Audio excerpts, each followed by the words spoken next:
नमस्कार, news night में आप सबका स्वागत है। मैं हूं ममता चोपड़ा।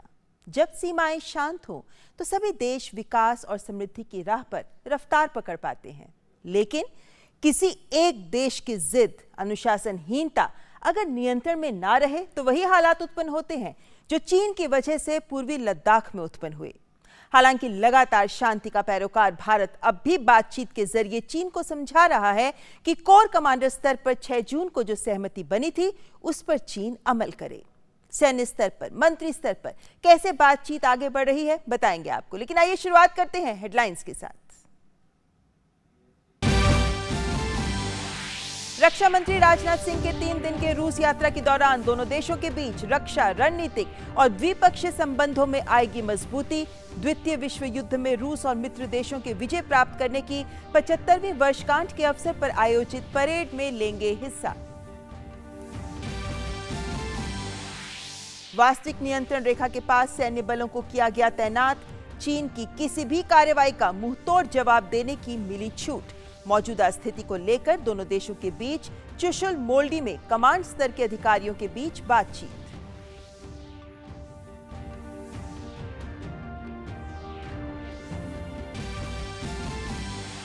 सुप्रीम कोर्ट ने पुरी में भगवान जगन्नाथ रथ यात्रा को निकालने के लिए दी सशर्त मंजूरी। सर्वोच्च अदालत ने 18 जून के अपने फैसले में किया बदलाव। अदालत ने मंदिर प्रशासन और ओडिशा सरकार से रथ यात्रा को कड़ी निगरानी में निकालने का दिया आदेश। पुरी में लगाया गया कर्फ्यू। गृह मंत्री अमित शाह ने फैसले का किया स्वागत। गृह मंत्री के नेतृत्व में दिल्ली में कोरोना के खिलाफ लड़ाई जारी। उपराज्यपाल, मुख्यमंत्री और वरिष्ठ अधिकारियों के साथ की बैठक। 3000 नए केस आने के बाद दिल्ली में 60,000 के करीब पहुंचे संक्रमण के सक्रिय मामले।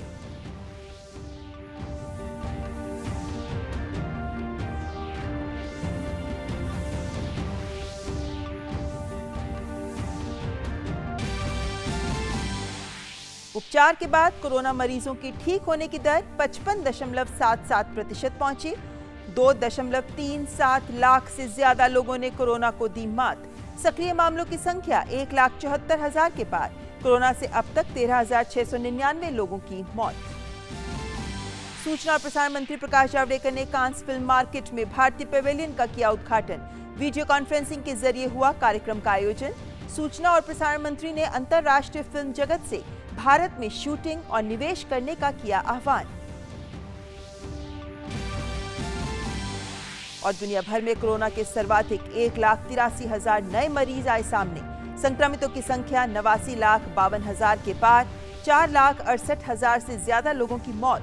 सबसे अधिक प्रभावित अमेरिका में कोरोना संक्रमितों का आंकड़ा 22,79,000 से ऊपर। वहीं ब्राजील में 50,000 के पार पहुंचा मौत का आंकड़ा।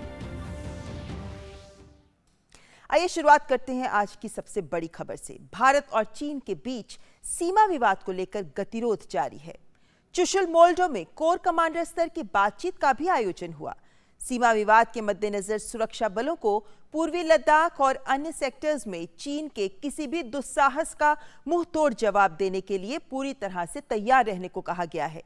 चीन के साथ लगती सीमा की रक्षा के लिए भारत अब से अलग सामरिक तरीके अपनाएगा।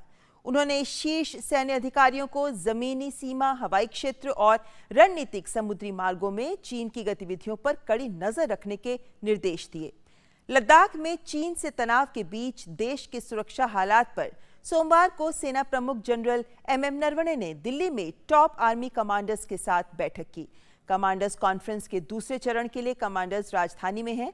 इसमें चीन और पाकिस्तान सीमा यानी उत्तरी और पश्चिमी दोनों मोर्चों पर ऑपरेशनल हालात की समीक्षा की जा रही है और सुरक्षा को चाक चौबंद बनाने के लिए रणनीति पर चर्चा भी की जा रही है। और वहीं रक्षा मंत्री राजनाथ सिंह 3 दिन की रूस यात्रा पर सोमवार सुबह ही मॉस्को के लिए रवाना हो गए। एक ट्वीट में रक्षा मंत्री ने कहा कि इस दौरान वे दोनों देशों के बीच रक्षा और सामरिक भागीदारी को और मजबूत बनाने के तौर तरीकों पर बातचीत करेंगे। रक्षा मंत्री ने कहा कि वो मॉस्को में आयोजित होने वाली विजय दिवस परेड में भी हिस्सा लेंगे।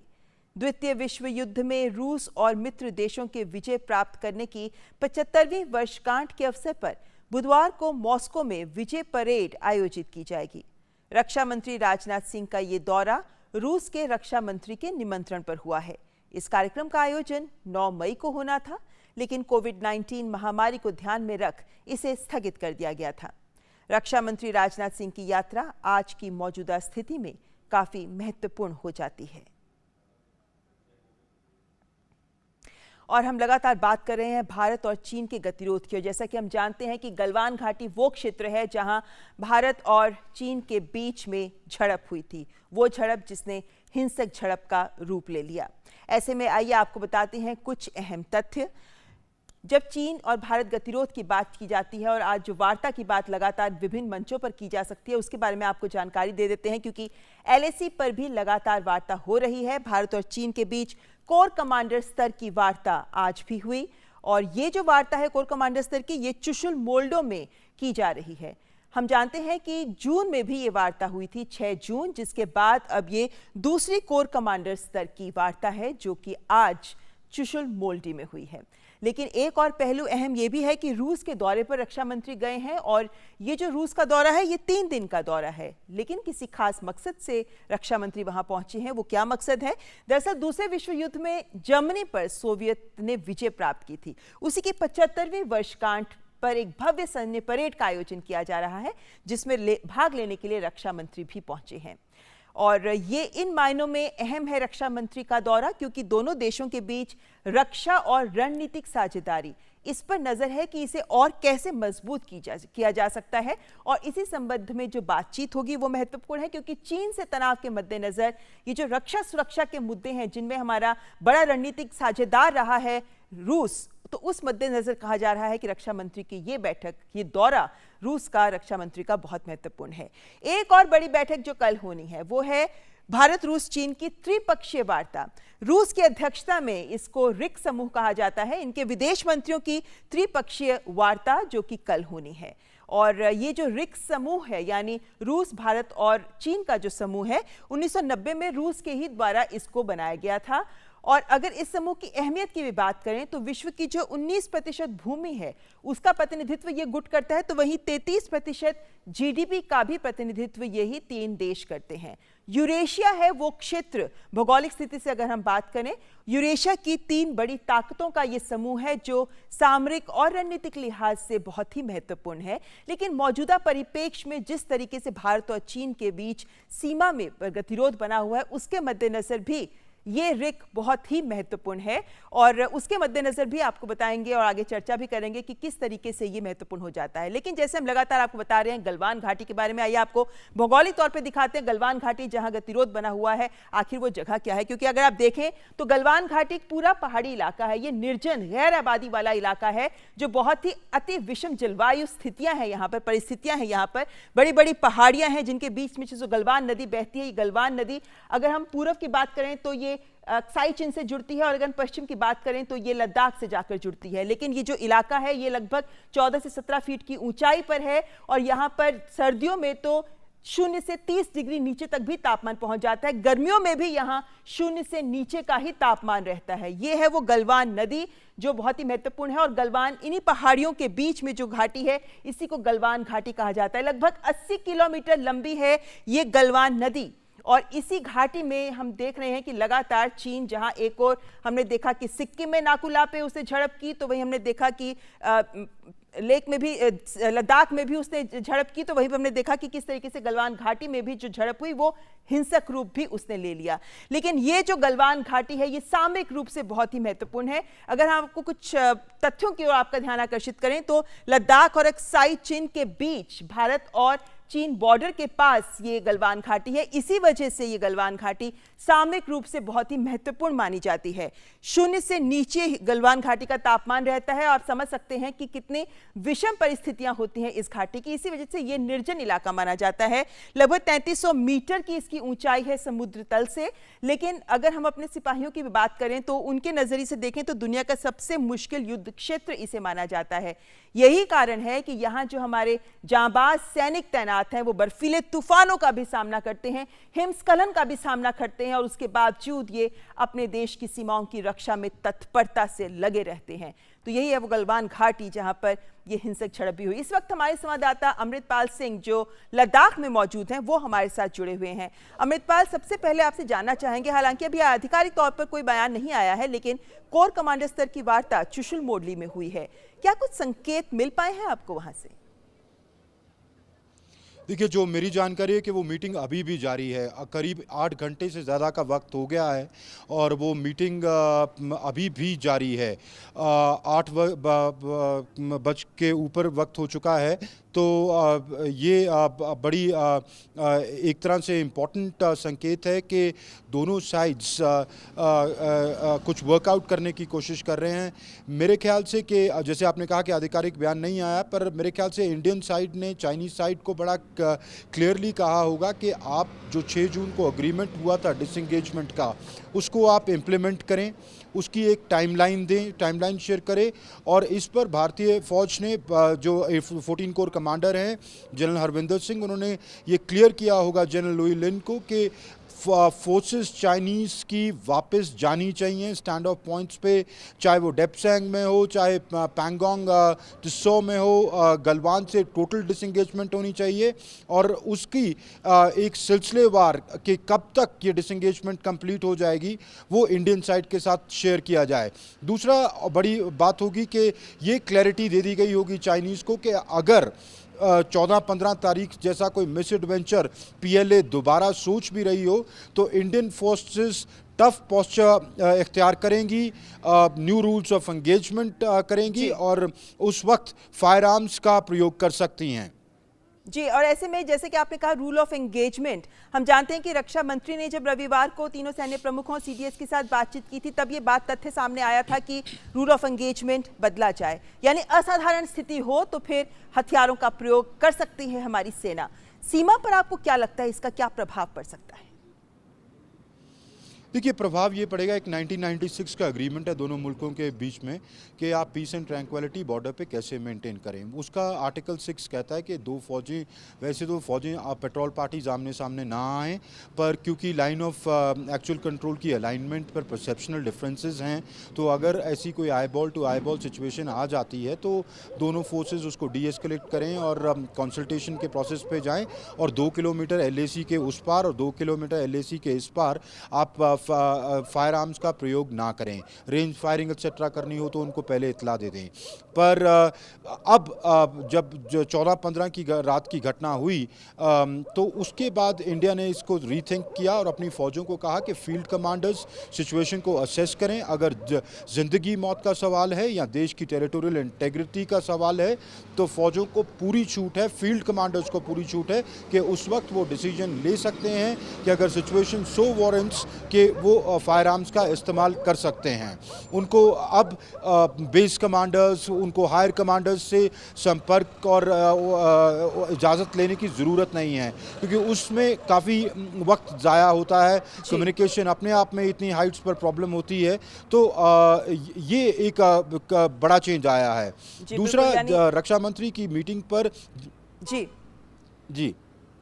जी अमृत, ये बात तो एक हुई कि स्थानीय कमांडर जिनको फील्ड कमांडर कहा जाता है कि अब वही निर्णय ले पाएंगे, जिसका मतलब है त्वरित प्रतिक्रिया सेना की तरफ से हो सकती है। लेकिन इसके साथ साथ जैसा कि हम जानते हैं कि सरकार की ओर से ये भी स्पष्ट कहा गया है कि चीन के किसी भी दुस्साहस का जवाब देने के लिए हमारी सेना तैयार रहे। ऐसे में सेना की तैयारियों को या तैनाती को लेकर किस तरीके की गतिविधियां आपको दिख रही हैं सीमा पर?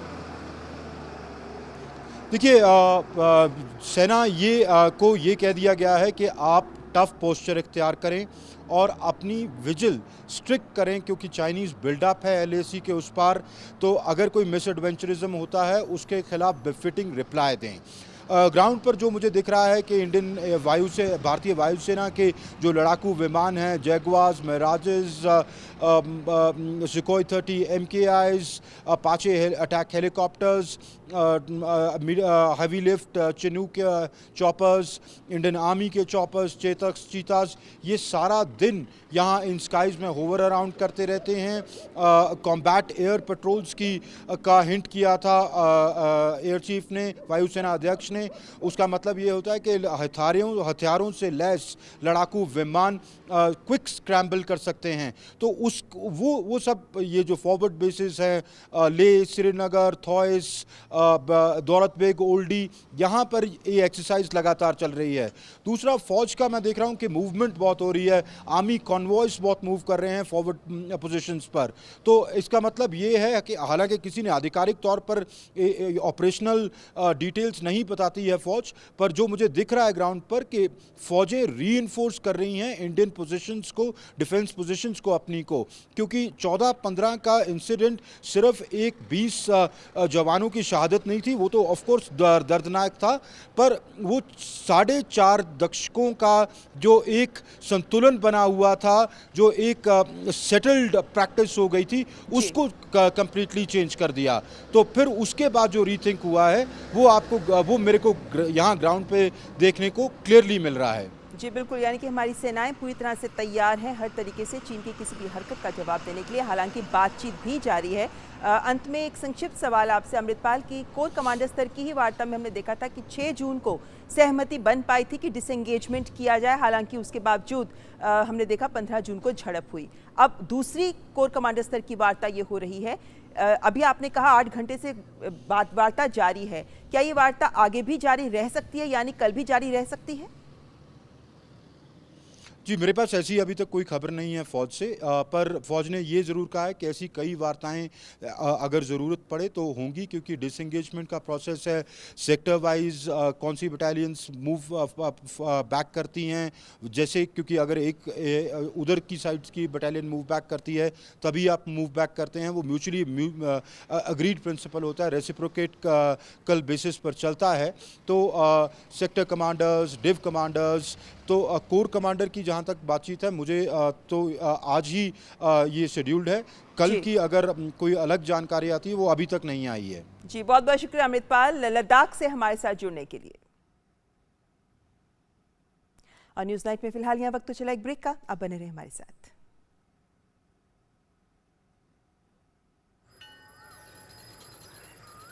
अरे बबलू, लॉकडाउन खुलते ही टहलने निकल पड़े।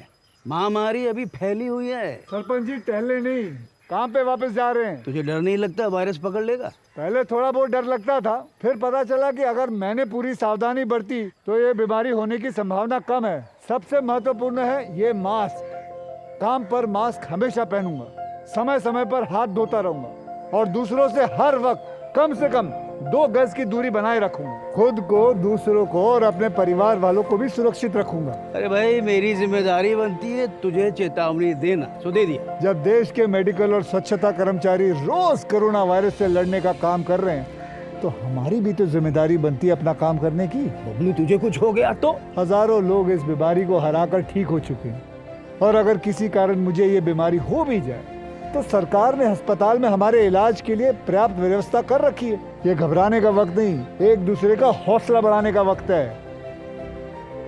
अरे ऐसे क्या देख रहा है? तू काम पे जाएगा, मैं नहीं जाऊंगा, नाक नहीं कट जाएगी मेरी। चलो। मास्क। हाँ, मास्क मास्क। अरे नाक तो ढक लो। हाँ। कोरोना वायरस से हमें लड़ाई जारी रखनी पड़ेगी, और उससे डर कर नहीं, पूरी सावधानी के साथ डट कर चलिए। रुकी जिंदगी को आगे बढ़ाएं, देश को आत्मनिर्भर बनाएं। जय हिंद।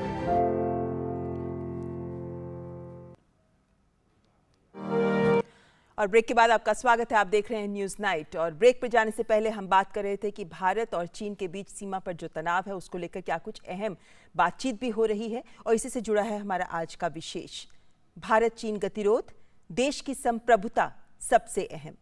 और इस पर बात करने के लिए हमारे साथ मौजूद हैं श्री SR तायल, आप पूर्व राजनयिक हैं, और हमारे साथ लेफ्टिनेंट जनरल SL नरसिम्हन भी हैं, आप राष्ट्रीय सुरक्षा सलाहकार बोर्ड के सदस्य हैं। हमारे दोनों पैनलिस्ट का हम स्वागत करते हैं। जनरल साहब, जैसा कि हम जानते हैं कि लद्दाख में कोर कमांडर स्तर की बातचीत पहली 6 जून को हुई थी, जिसके बाद अब दूसरी वार्ता इस वक्त चल रही है, जैसा कि हमारे रिपोर्टर ने हमें बताया है। क्या उम्मीद कर सकते हैं आप अपने अनुभव के आधार पर, क्योंकि कोर कमांडर स्तर पर ही जाकर ज्यादातर जो मसले होते हैं जो निचले स्तर पर नहीं सुलझ पाते हैं वो कोर कमांडर स्तर पर आकर ही सुलझते हैं। पिछली बार भी जो सहमति बनी थी वो कोर कमांडर स्तर की वार्ता में ही बनी थी।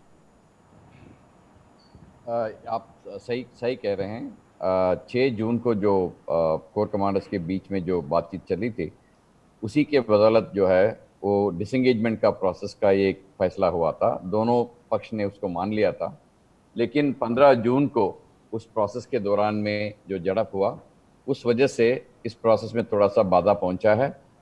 उम्मीद करते हैं कि आज का जो वार्ता चल रहा है कोर कमांडर्स के बीच में उसमें से कुछ हल निकल आएगा और जो प्रोसेस है डिसंगेजमेंट का जो प्रोसेस है उसके ऊपर गौर करने के लिए कुछ रिजल्ट इससे निकलेगा। साथ ही में जनरल साहब, दिल्ली में भी हम जानते हैं कि कमांडर कॉन्फ्रेंस का दूसरा चरण जारी है और इसमें भी पूर्वी और पश्चिमी मोर्चों पर जो भी हालात हैं उनकी समीक्षा भी की जा रही है। इसको भी किन मायनों में आप अहम मानते हैं मौजूदा हालात के मद्देनजर? हालांकि पहली कमांडर कॉन्फ्रेंस भी हुई थी और ये प्रक्रिया के तहत होती है, लेकिन जिस तरीके के हालात इस वक्त सीमा पर मौजूद हैं उनके मद्देनजर आप इसे कितने अहम मानते हैं? ये जो आर्मी कमांडर्स कॉन्फ्रेंस है ये रेगुलर तौर पे चलता है, साल में 2 बार चलता है। तो ये जो है पहले से तय किया होगा कि इस आज का तारीख में ये कॉन्फ्रेंस होगा। ये ज़रूर जो ज़मीनी हालात है, जो बॉर्डर के अंदर जो हालात है उसके ऊपर उन्होंने समीक्षा किया होगा। उसके साथ साथ और भी चीज़ें हैं जो ये लोग डिस्कस करते हैं वो भी साथ साथ चलता होगा, लेकिन ज़रूर ज़मीनी हालात के ऊपर समीक्षा किया हो।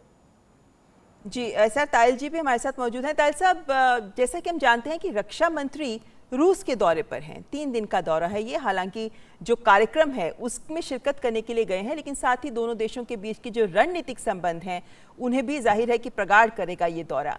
लेकिन वही बात कि सीमा पर तनाव के मद्देनजर चीन के साथ हमारा तनाव है और रूस चीन का अच्छा सहयोगी देश है। ऐसे में क्या उम्मीद की जाए कि क्या इन बिंदुओं पर कितनी गहराई से या किस तरह का विस्तृत बातचीत हो सकती है? क्योंकि हमारी रक्षा सुरक्षा की भी जब बात होती है, सैन्य साजो सामान की जब बात होती है, तो उसमें भी रूस हमारा बड़ा सप्लायर देश है। मैं समझता हूँ कि रक्षा मंत्री का जो यात्रा आज शुरू हुई है, 3 दिन की यात्रा है, बहुत ही वो मुख्य है, बहुत ही इम्पोर्टेंट है।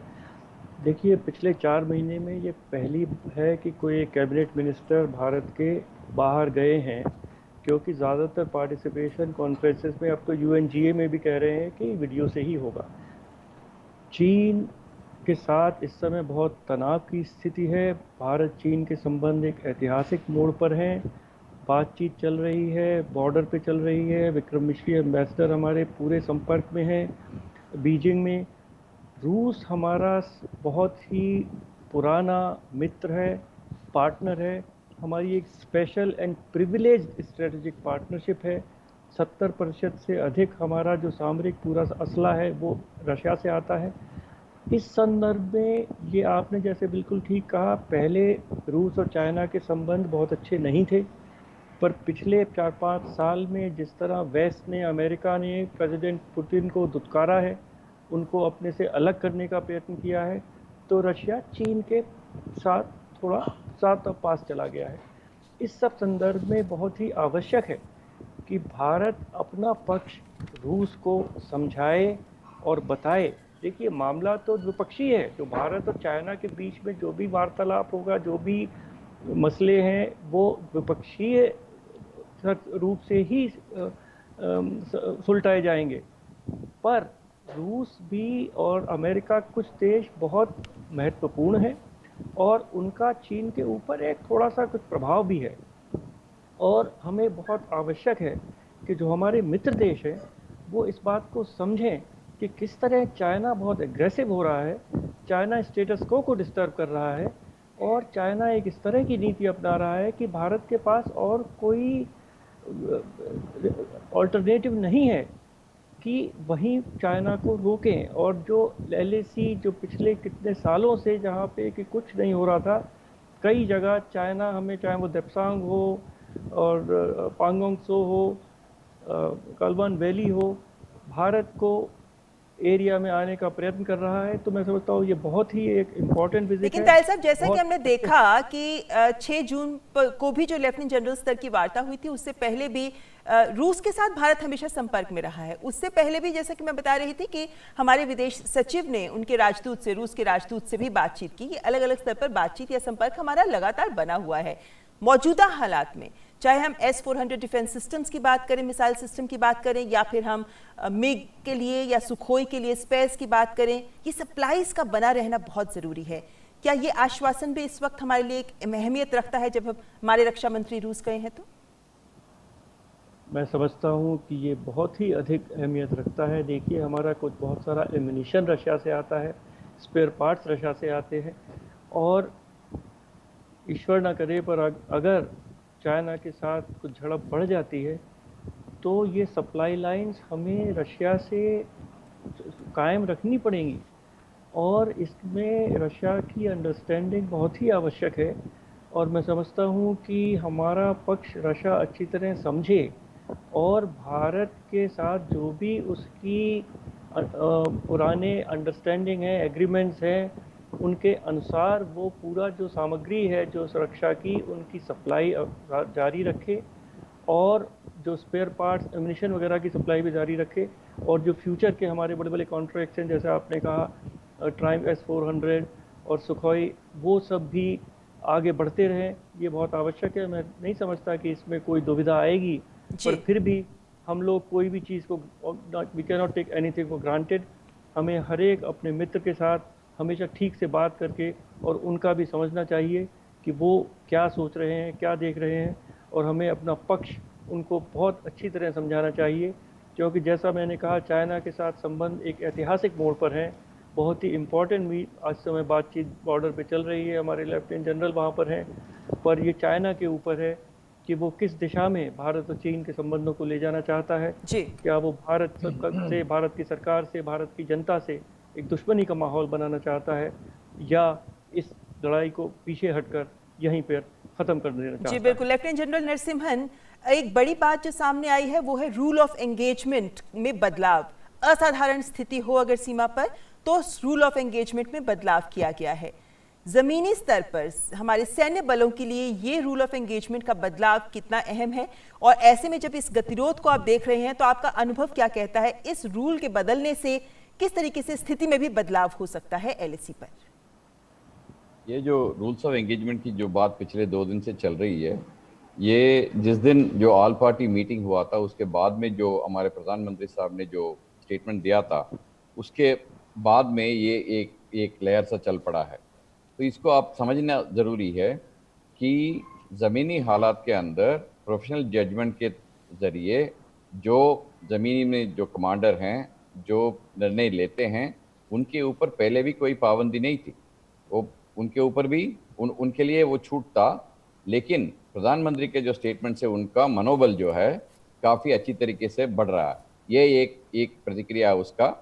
दूसरा जो है, इसका मतलब ये नहीं है कि ज़मीन के ऊपर जब भी कोई बात होती है तो आप फायर खोल देंगे जी। ये आपको ध्यान में रखना चाहिए। उस दिन जो 15 तारीख को जो झड़प हुई थी, उसके अंदर दोनों पक्ष में कैजुअल्टी हुए हैं।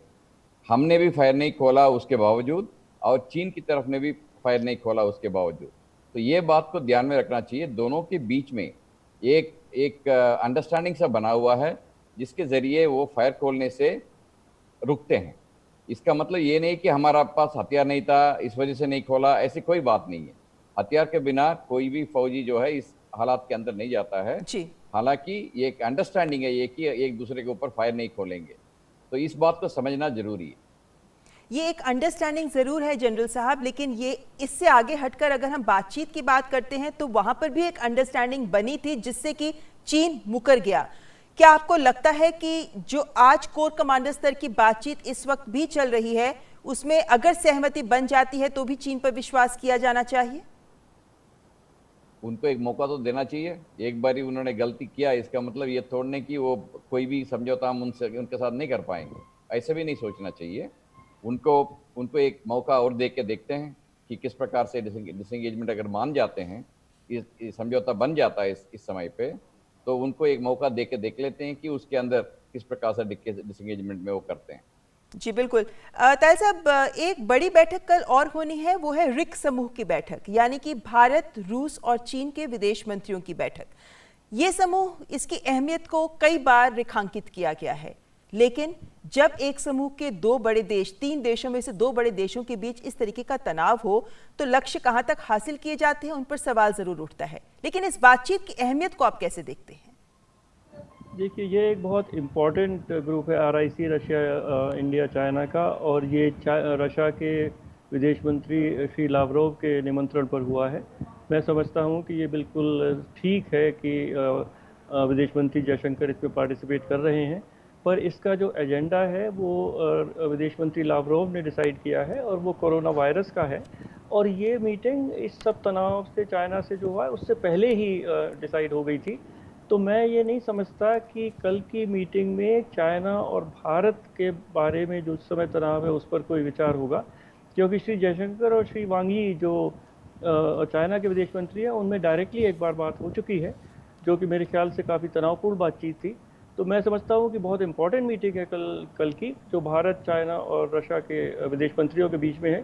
पर मेरा ये अनुमान नहीं है कि भारत और चाइना के जो इश्यूज़ हैं उसमें उसकी बातचीत इस पर होगी। जी, लेकिन रूस के राष्ट्रपति के प्रवक्ता की ओर से, दिमित्री पेस्कोव की तरफ से कहा गया था कि हम पूरे हालात पर नजर रखे हुए हैं, दोनों इसको सुलझा सकते हैं दोनों देश, और दोनों ही देश हमारे करीबी सहयोगी हैं, ये एक विश्वास व्यक्त किया गया था। लेकिन जिस तरीके से रिक समूह की बैठक हो रही है, जिस तरीके से हमारे रक्षा मंत्री रूस गए हैं, इसके मद्देनजर एक ये उम्मीद जरूर होती है कि रूस कहां तक चीन के साथ भारत के पक्ष में बातचीत कर सकता है। आपका अनुभव क्या कहता है? देखिए, रूस हमारा बहुत पुराना मित्र है, और हमारे जो एक साइकोलॉजी होती है भारत की, भारत ने कभी एग्रेशन किसी देश के खिलाफ नहीं किया है, और इस समय बड़ा क्लियर है, पूरे विश्व को क्लियर है कि चाइना की तरफ से भारत की जो लाइन ऑफ एक्चुअल कंट्रोल है, भारत की तरफ उनका सैटेलाइट पिक्चर्स देखिए उन लोगों की भी सब इंटेलिजेंस एजेंसीज होती हैं, उनका पूरा असेसमेंट होता है, और उनको ज़रूर ये बड़ा क्लैरिटी होगी कि इस समय जो भी इन्वेस्ट हो रहा है वो चाइना की तरफ से हो रहा है, भारत की तरफ। तो मैं समझता हूँ इस परिप्रेक्ष्य में भारत को समझाना, रशिया को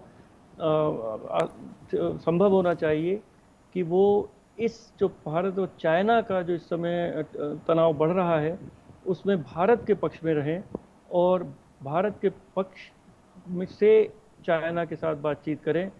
मैं समझता हूं कि हमारी तरफ से यही प्रयत्न होगा, और यही रक्षा मंत्री श्री राजनाथ सिंह का प्रयत्न मॉस्को में होगा। मैं समझता हूं कि अगर अच्छा होगा कि उनकी राष्ट्रपति पुतिन से भी भेंट हो। अभी कोई समाचार ऐसा आया नहीं है, पर अगर उनकी भेंट उनसे होती है तो ये एक अच्छा सिग्नल होगा। जी, लेफ्टिनेंट जनरल नरसिम्हन, ऐसे हालात में जबकि हर कोई चाहता है कि शांति बनी रहे ताकि हमारे देश विकास कर सके, ऐसे हालात में जो हालात बने हुए हैं सीमा पर, उसके मद्देनजर रणनीतिक और सामरिक तौर पर आपको क्या लगता है कि किस दिशा में हम आगे बढ़ रहे हैं और वो कितनी पुख्ता साबित हो सकती है? क्या रणनीतिक और सामरिक लिहाज से हम जो कोशिशें कर रहे हैं ये रंग ला सकती हैं, उम्मीद बरकरार रहती है?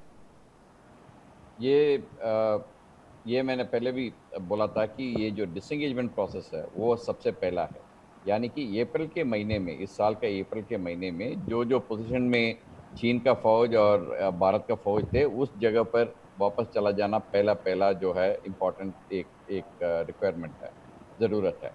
दूसरा, उसके बाद ये जो हमने इतने समझौता हमने साइन किए हैं, एग्रीमेंट साइन किए हैं चीन के साथ में, भारत और चीन का जो सीमा है उसको शांतिपूर्वक रखने के लिए, उसके ऊपर जो अमल करने का जो तरीका है उसमें लगता है कि कोई बदलाव आया है, उसको सुधारना चाहिए ताकि आइंदा इस प्रकार का कोई हादसा ना हो।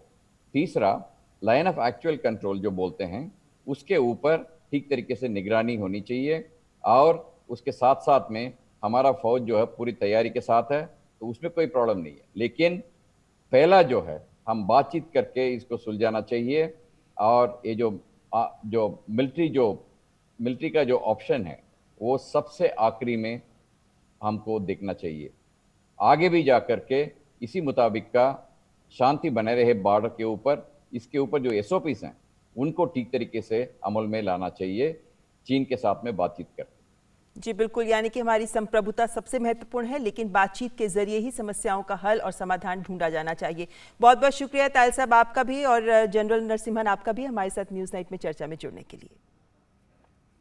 बढ़ते हैं आगे। भाजपा अध्यक्ष जेपी नड्डा ने पूर्व प्रधानमंत्री मनमोहन सिंह पर पलटवार करते हुए कहा है कि उन्होंने प्रधानमंत्री के तौर पर भारत की सैकड़ों वर्ग किलोमीटर भूमि चीन को बिना संघर्ष के सौंप दी और उनके कार्यकाल में 2010 से 2013 के बीच पड़ोसी देश ने 600 बार घुसपैठ की। भाजपा अध्यक्ष जेपी नड्डा ने कहा कि कांग्रेस के वरिष्ठ नेताओं और उनकी पार्टी को हमारे बलों का बार बार अपमान और उनकी वीरता पर सवाल उठाना बंद करना चाहिए। भाजपा प्रमुख ने कहा कि कांग्रेस नेताओं ने बालाकोट हवाई हमले और सर्जिकल स्ट्राइक के बाद भी ऐसा ही किया था। भाजपा अध्यक्ष ने यह भी कहा कि कांग्रेस को राष्ट्रीय एकता का सही मतलब समझना चाहिए, खासकर ऐसे समय में। और भाजपा अध्यक्ष ने ट्वीट कर कहा कि डॉक्टर मनमोहन सिंह उसी पार्टी से आते हैं जिसने 43,000 किलोमीटर से ज्यादा भारतीय क्षेत्र को निसहाय रूप में चीन को समर्पित कर दिया था। संपर्क के शासनकाल ने देखा गया कि बिना संघर्ष सामरिक और क्षेत्रीय समर्पण किया गया, बार बार हमारे बलों का अपमान किया गया।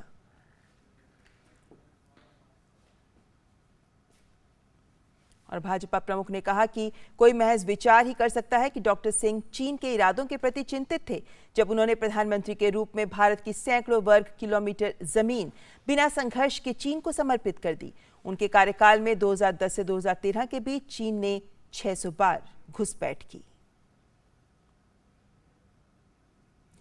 भारत फिल्मों का एक बड़ा बाजार है, साथ ही भारत विदेशी फिल्मकारों को भी भारत की ओर आकर्षित करना चाहता है।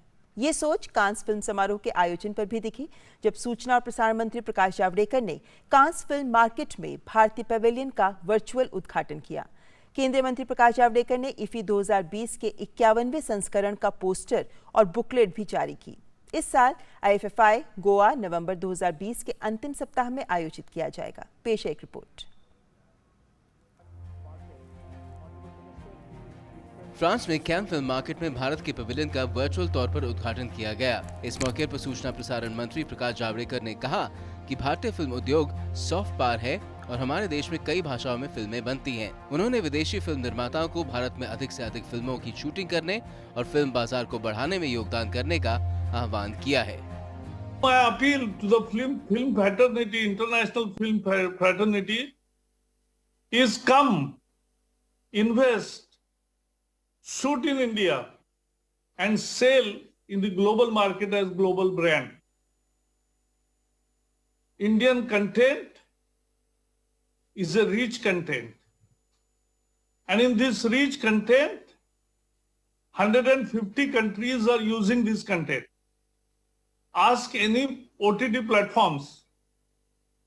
Their most popular programs are based on Indian content. So that's the reality and the speciality of India, which we want to harness further. इस मौके पर सूचना और प्रसारण मंत्री ने एक बुकलेट और पोस्टर भी जारी किया। उन्होंने कहा कि कैन फिल्म मार्केट में भारतीय फिल्म बाजार को प्रमोट किया जा रहा है। इस बार भारत की 2 फिल्में जा रही है, गुजराती एलरो और Marathi film My Ghat. So both these films will also bring success to India, and I am very sure, मुझे पूरा विश्वास है कि भारत का प्रदर्शन और मार्केटिंग बिजनेस ये भी इस बार अच्छा रहेगा।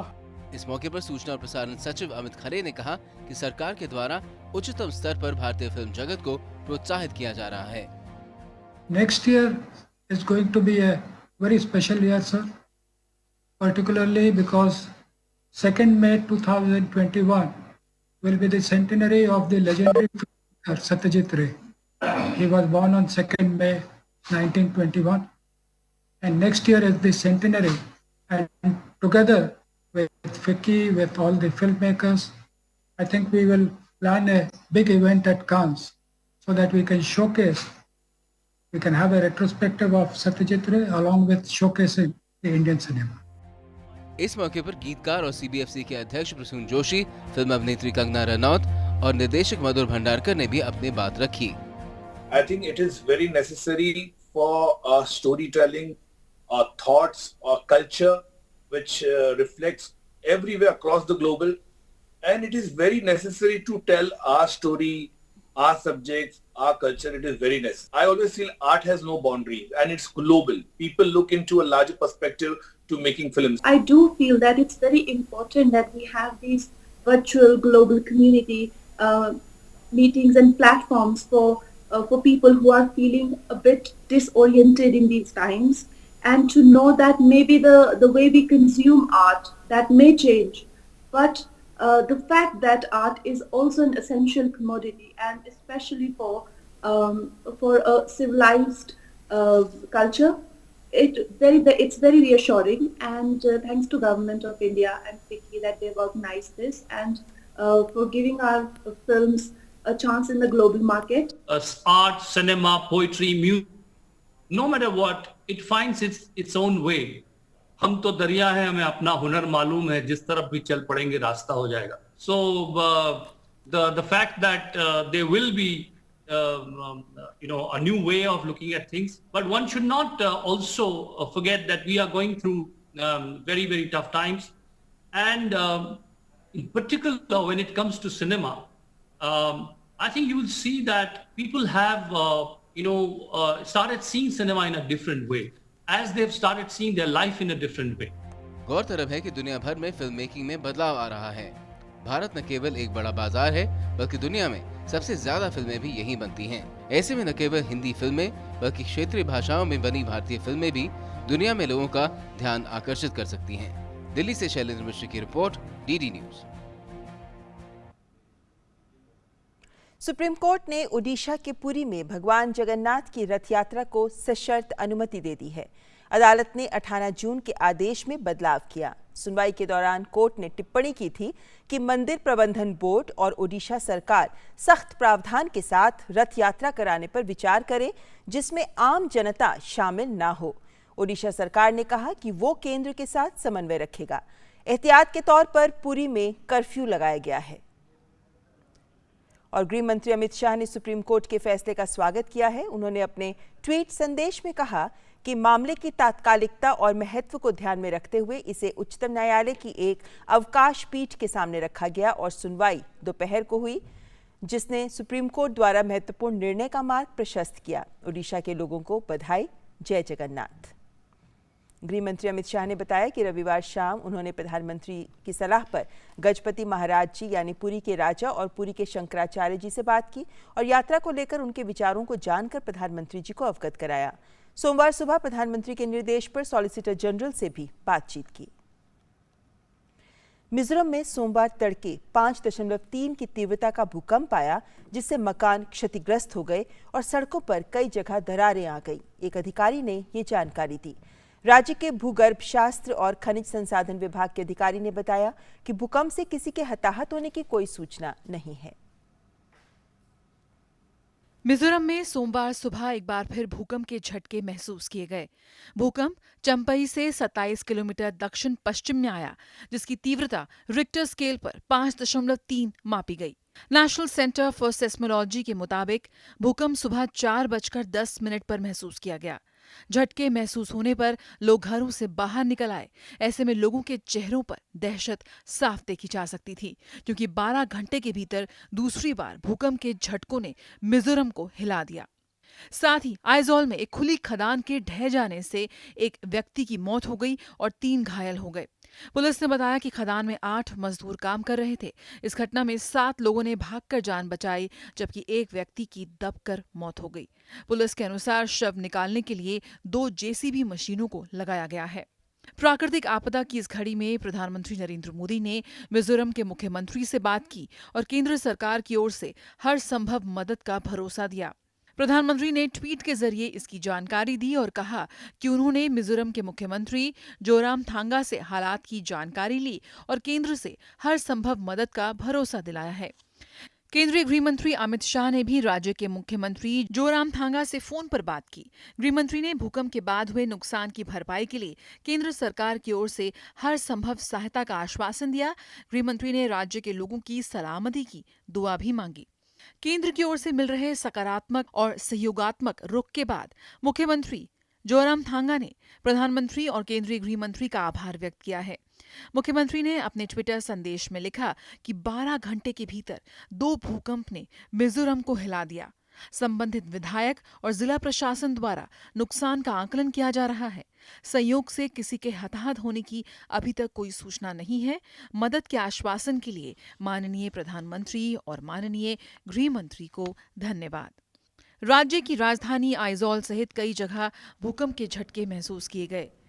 चंबाई जिले के ख्वाबूंगा के जोखाव तार में कुछ मकान और इमारतें आंशिक रूप से क्षतिग्रस्त हुई हैं। Bureau report, news night desk, TT news. दक्षिण कश्मीर के अनंतनाग के वेरीनाग कापरान वन क्षेत्र में आतंकवादियों और सुरक्षा बलों के बीच मुठभेड़ हुई है। बताया जा रहा है कि सुरक्षा बलों ने इलाके में 2 से 3 आतंकवादियों को घेर रखा है। जम्मू कश्मीर पुलिस, सेना और सीआरपीएफ के जवानों ने पूरे इलाके की घेराबंदी की हुई है। इस वित्त वर्ष यानी नवंबर माह तक कुल 62 लाख नई नौकरियों का सृजन हुआ है। कर्मचारी भविष्य निधि संगठन ने ये दावा किया है। ईपीएफओ द्वारा जारी आंकड़ों में बताया गया है कि सिर्फ नवंबर के महीने में ही औपचारिक क्षेत्र में 11,62,000 लोगों को नौकरियां मिली। एक साल पहले के मुकाबले इसमें बढ़त हुई। वित्त वर्ष 2018-19 में कुल 61,12,000 नौकरियों का सृजन हुआ, जबकि इस वित्त वर्ष में नवंबर तक ही 62,38,000 लोगों को नौकरी मिल चुकी है। यानी पिछले वर्ष के मुकाबले इसमें अच्छी बढ़त हुई है। ईपीएफओ का कहना है कि नवंबर 2018 में सिर्फ 4 लाख से ज्यादा नौकरियों का ही सृजन हुआ था। आंकड़ों के मुताबिक सितंबर 2017 से नवंबर 2019 के बीच ईपीएफओ की पीएफ जैसी सामाजिक सुरक्षा योजनाओं से 1,39 लाख नए लोग जुड़े। इससे ये संकेत मिलता है कि पिछले 27 महीनों में औपचारिक क्षेत्र में ज्यादा नौकरियां मिली हैं। इनमें से 15,53,000 नौकरियों का सृजन सितंबर 2017 से मार्च 2018 के बीच हुआ। और बात कोविड-19 की। विश्व स्वास्थ्य संगठन की रिपोर्ट से पता चलता है कि अधिक जनसंख्या घनत्व के बावजूद भारत प्रति लाख आबादी पर कोरोना वायरस से संक्रमण के सबसे कम मामलों वाले देशों में से एक है। भारत में प्रति लाख जनसंख्या पर कोरोना से संक्रमण के मामले 30.04 हैं, जबकि वैश्विक औसत इसके 3 गुना से अधिक 114.67 है। अमेरिका में प्रति लाख जनसंख्या पर 671.24 मामले हैं, जबकि जर्मनी, स्पेन और ब्राजील के लिए ये आंकड़ा 583.88 और 526.22 और 489.42 है। अब तक कोरोना वायरस से संक्रमित कुल 2,37,195 मरीज ठीक हो चुके हैं। भारत की बात करें तो पिछले 24 घंटों के दौरान कोविड-19 में कुल 9,440 रोगियों को ठीक किया गया है। कोविड-19 रोगियों के स्वास्थ्य लाभ प्राप्त करने की दर अब बढ़कर 55.77% हो गई है। अभी कोविड-19 के कुल 1,74,387 सक्रिय मामले हैं। सभी का गहन चिकित्सकीय देखरेख में इलाज किया जा रहा है। आज ठीक हो चुके मरीजों की संख्या इस बीमारी के सक्रिय रोगियों की संख्या को पार कर गई और ये 62,808 अधिक है। कोविड-19 से संक्रमित लोगों के परीक्षण के लिए जरूरी सुविधाओं में निरंतर वृद्धि हो रही है। सरकारी प्रयोगशालाओं की संख्या भी बढ़ाकर 723 कर दी गई है और निजी प्रयोगशालाओं को बढ़ाकर 262 कर दिया गया है, जो कुल मिलाकर 985 तक पहुंच गई है। और दिल्ली में कोरोना वायरस के मामले काफी तेजी से बढ़ रहे हैं। दिल्ली और केंद्र सरकार की ओर से कोरोना वायरस की रोकथाम को लेकर हर संभव प्रयास किया जा रहा है। केंद्रीय गृह मंत्री अमित शाह ने दिल्ली में कोरोना वायरस पर काबू पाने के लिए खुद मोर्चा संभाल रखा है। गृह मंत्री अमित शाह की अध्यक्षता में हुई बैठक में दिल्ली में कोविड कंटेनमेंट रणनीति पर डॉक्टर पॉल समिति ने रिपोर्ट प्रस्तुत की। बैठक में दिल्ली के मुख्यमंत्री अरविंद केजरीवाल और उप मुख्यमंत्री मनीष सिसोदिया वीडियो कॉन्फ्रेंसिंग के जरिए शामिल हुए। वहीं स्वास्थ्य मंत्री डॉक्टर हर्षवर्धन, दिल्ली के उपराज्यपाल अनिल बैजल और अन्य आला अधिकारी भी इस दौरान मौजूद रहे। रिपोर्ट की बात करें तो इस रिपोर्ट के अनुसार कंटेनमेंट जोन का नए सिरे से परिसीमन हो और इनकी सीमा पर और इनके अंदर की गतिविधियों पर भी सख्ती से निगरानी और नियंत्रण रखा जाना चाहिए। इस रिपोर्ट में यह भी कहा गया है कि सभी संक्रमित व्यक्तियों की कॉन्टैक्ट ट्रेसिंग और कॉन्टैक्ट्स की क्वारंटाइनिंग भी होनी चाहिए, जिसमें आरोग्य सेतु और इतिहास ऐप का सम्मिलित उपयोग किया जाना चाहिए। कंटेनमेंट जोन के बाहर प्रत्येक घर का सूचीकरण निगरानी हो, जिसके द्वारा दिल्ली की समग्र सूचना भी मिल सके। कोविड-19 संक्रमित मामलों को अस्पताल, कोविड केयर सेंटर या घर में आइसोलेशन में ही रखा जाना चाहिए। कोविड केयर सेंटर का सही रूप से संचालन हो, इसमें स्वयंसेवी संस्थाओं, गैर सरकारी संगठनों की मदद लेना भी शामिल है। यह भी सूचित किया गया है कि संपूर्ण दिल्ली में एक सीरोलॉजिकल सर्वे 27 जून और 10 जुलाई के बीच कराया जाएगा, जिसमें 20,000 लोगों के नमूनों का परीक्षण होगा। इसके द्वारा दिल्ली में संक्रमण के फैलाव का समग्र आकलन हो सकेगा। एक व्यापक रणनीति भी निर्धारित की जा सकेगी। डॉक्टर पॉल द्वारा प्रस्तावित योजना में दिल्ली के प्रत्येक जिले को एक बड़े अस्पताल के साथ संबद्ध किया जाएगा, जो उपयुक्त सहायता प्रदान करेगा। और दुनिया भर की बात करें तो दुनिया भर में कोरोना वायरस के मामले तेजी से बढ़ रहे हैं। जॉन्स हॉपकिंस विश्वविद्यालय के ताज़ा आंकड़ों के अनुसार दुनिया भर में कोरोना के अब तक 89,63,000 से ज्यादा मामले सामने आ चुके हैं। इसके अलावा दुनिया में कोरोना वायरस के कारण हुई मौतों की संख्या भी 4,68,000 को पार कर चुकी है। वहीं दुनिया भर में कोरोना से अब तक 44,40,000 से ज्यादा लोग ठीक हो चुके हैं। अमेरिका में ही बात करें तो 24 घंटों में 809 लोगों की जान गई है, जबकि 36,617 से ज्यादा मामले सामने आए हैं। कोविड-19 से अमेरिका में सबसे अधिक लोग प्रभावित हैं। अमेरिका में इसके मरीजों की संख्या 22,80,000 को पार कर चुकी है, जबकि 1,19,000 से ज्यादा लोग अपनी जान गंवा चुके हैं। वहीं अमेरिका में इस महीने में ही एयरलाइंस ने 80% से अधिक निर्धारित उड़ानें रद्द की। यहां मार्च से मई के दौरान हवाई यात्रियों की संख्या में 95% की गिरावट दर्ज की गई। जानकारों के मुताबिक आने वाला समय एविएशन सेक्टर के लिए और अधिक चुनौतियों भरा हो सकता है। रूस की बात करें तो यहां पिछले 24 घंटों के दौरान कोरोना वायरस संक्रमण के 7,600 नए मामले सामने आए। नए मामलों को मिलाकर रूस में कोरोना से संक्रमितों की संख्या 5,91,465 हो गई है। इसी दौरान रूस में कोरोना बीमारी से मरने वालों की संख्या 8,196 है। वहीं रूस में कोरोना से अब तक 3,43,000 से ज्यादा लोग ठीक हो चुके हैं। और अब बात ब्राजील की करें तो यहां पिछले 24 घंटों में कोरोना वायरस के 54,771 नए मामले मिले। ब्राजील में पिछले 24 घंटों में कोरोना वायरस से 141 लोगों की मौत हुई, जिसके बाद ब्राजील में कोरोना से मरने वालों की संख्या 50,591 तक पहुंच गई। ब्राजील में कोरोना संक्रमितों की संख्या बढ़कर 10,83,000 के पार पहुंच गई है।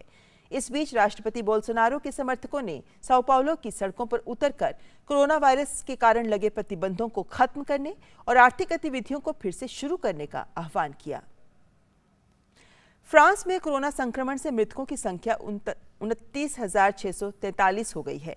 स्वास्थ्य मंत्रालय ने बताया कि पिछले 24 घंटों में संक्रमण के 284 नए मामले सामने आए। साथ ही कोरोना संक्रमितों की संख्या 1,97,000 हो गई।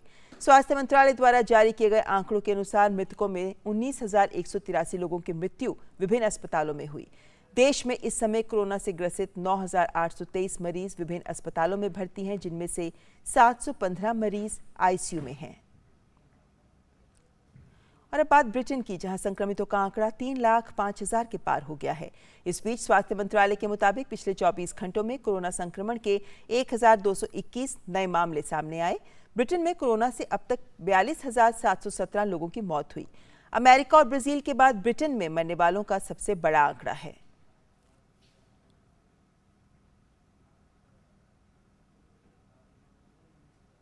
तो पूरा विश्व जूझ रहा है कोरोना संक्रमण से। ऐसे में आप भी अपना ख्याल रखिए, सोशल डिस्टेंसिंग यानी 2 गज दूरी का जरूर पालन करें और हमेशा मास्क बाहर निकले तो जरूर लगा के रखें। इसी के साथ न्यूज़ नाइट में आज बस इतना ही। नमस्कार।